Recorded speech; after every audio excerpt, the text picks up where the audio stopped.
نحمدہ ونصلی علی رسولہ الکریم اما بعد فاعوذ باللہ من الشیطان الرجیم بسم اللہ الرحمن الرحیم سبحان اللہ وبحمدہ عدد خلقہ ورضا نفسہ وزنة عرشہ ومداد کلماتہ اللہم انفعنا وعلمنا ما ینفعنا وزدنا علما آمین یا الہی آمین۔ السلام علیکم ورحمۃ اللہ وبرکاتہ۔ امید کرتی ہوں کہ آپ سب خیریت سے ہوں گے۔ جیسا کہ آپ سب جانتے ہیں کہ ہم نے ایک نئی بک کا آغاز کیا ہے جس کا نام ہے میرا جینا میرا مرنا رب العالمین کے لیے۔ تو پہلا لیکچر جو تھا اس بک کا تعارف تھا جو ہم نے کیا کہ اس میں ہم کیا کچھ سیکھنے والے ہیں۔ تو آج کا جو پہلا ٹاپک ہے وہ ہے حسن صحت۔ تو شروع کرتے ہیں۔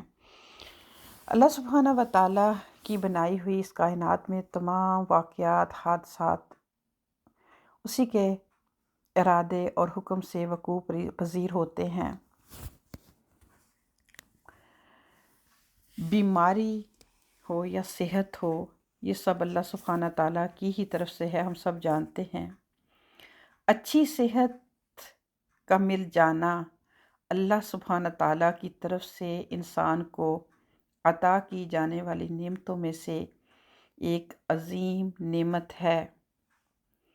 اسے امانت سمجھ کر اس کی حفاظت اور قدر کی جائے تو دینی اور دنیاوی فرائض کی بجا آوری بآسانی ہو سکتی ہے۔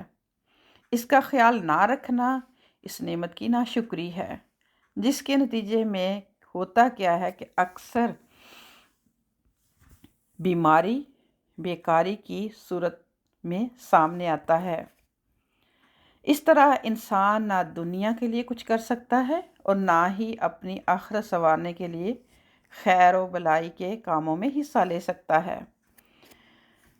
جیسا کہ نبی پاک صلی اللہ علیہ وآلہ وسلم کی بہت ہی پیاری حدیث ہے چھوٹی سی، جس میں وہ فرماتے ہیں کہ اللہ تعالیٰ کی دو نعمتیں ایسی ہیں جن کی اکثر لوگ قدر نہیں کرتے اور ان کو برباد کرتے ہیں۔ وہ کون سی دو نعمتیں ہیں؟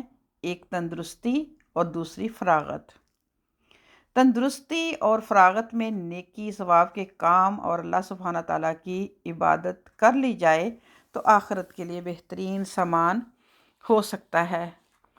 لغو یعنی کہ فضول کاموں میں مشغول ہو کر فراغت کو بیکاری بنا لینا یا اس میں سے بھی آخرت کا نفع تلاش کرنا اپنے بس کی بات ہے۔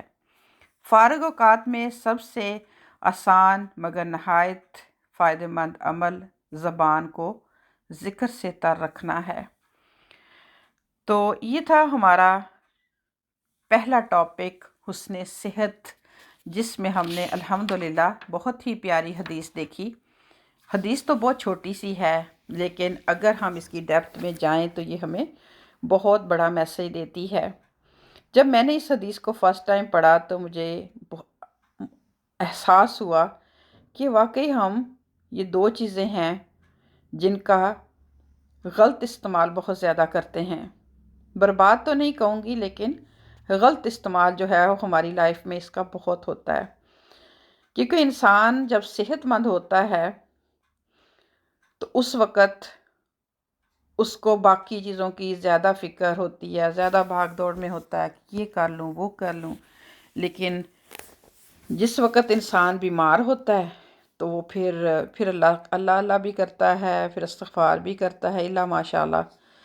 تو جب آہستہ آہستہ اسٹیج وہ آ جاتی ہے زندگی کی کہ جب نہ تو نماز صحیح سے پڑھی جائے، نہ رکوع جھکا جائے، نہ سجدہ کیا جائے، نہ قیام کیا جائے، تو پھر ہمارے معاشرے میں ہوتا ہے کہ چلو اب یہ ہے، پھر وہی بات ہے۔ یہ بھی اللہ سبحانہ و تعالیٰ جس کو توفیق دیں۔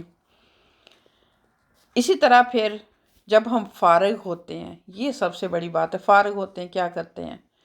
فراغت جو ہے وہ بس پھر ایسے ہی گپ شپ، ادھر ادھر کی باتیں، ادھر ادھر کی فضول ایکٹیویٹیز، لغو کام، لغو باتیں جن کا کوئی مقصد نہیں، جس میں نہ دنیا کا فائدہ نہ دین کا فائدہ۔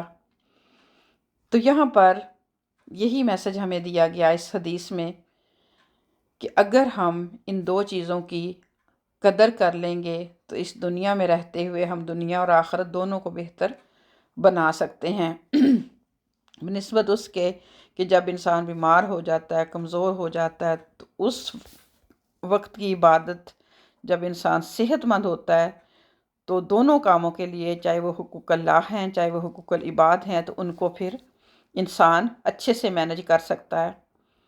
اسی طرح سم ٹائم انسان کو نہیں پتہ ہوتا کہ کوئی دن انسان کا اتنا بزی ہوتا ہے کہ اس کے پاس بالکل بھی ٹائم نہیں ہوتا، سم ٹائم ہوتا ہے کہ بالکل فارغ ہوتا ہے۔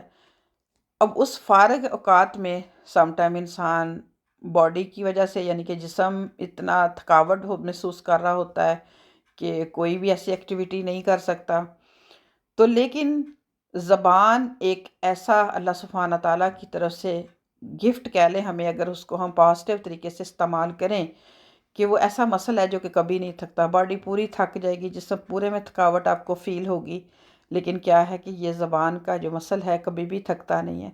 تو پھر آپ اس کو اس وقت استعمال کریں، بجائے کہ فضول باتیں، فضول لغویات کی، ادھر ادھر کی بات کریں، تو پھر آپ اپنی زبان کو ذکر سے تر رکھیں۔ اس سے پھر آپ کے جو ہے آپ بہت ساری چیزوں سے بچ جائیں گے، بہت ساری لغویات سے بچ جائیں گے، بہت ساری جو ہے وہ غیبت سے بچ جائیں گے، تو اس کا آپ کو پھر فائدہ ہی فائدہ ہوگا۔ تو اللہ سبحانہ و تعالیٰ سے دعا ہے کہ اللہ تبارک و تعالیٰ ہمیں اس خوبصورت اور بڑی نعمت جو اللہ تعالیٰ نے دی ہے صحت، اس میں ہم اپنے لیے اور دوسروں کے لیے مفید بن سکیں۔ اپنا بہت خیال رکھیے گا۔ انشاءاللہ نیکسٹ ٹاپک میں ملاقات ہوتی ہے۔ السلام علیکم ورحمۃ اللہ وبرکاتہ۔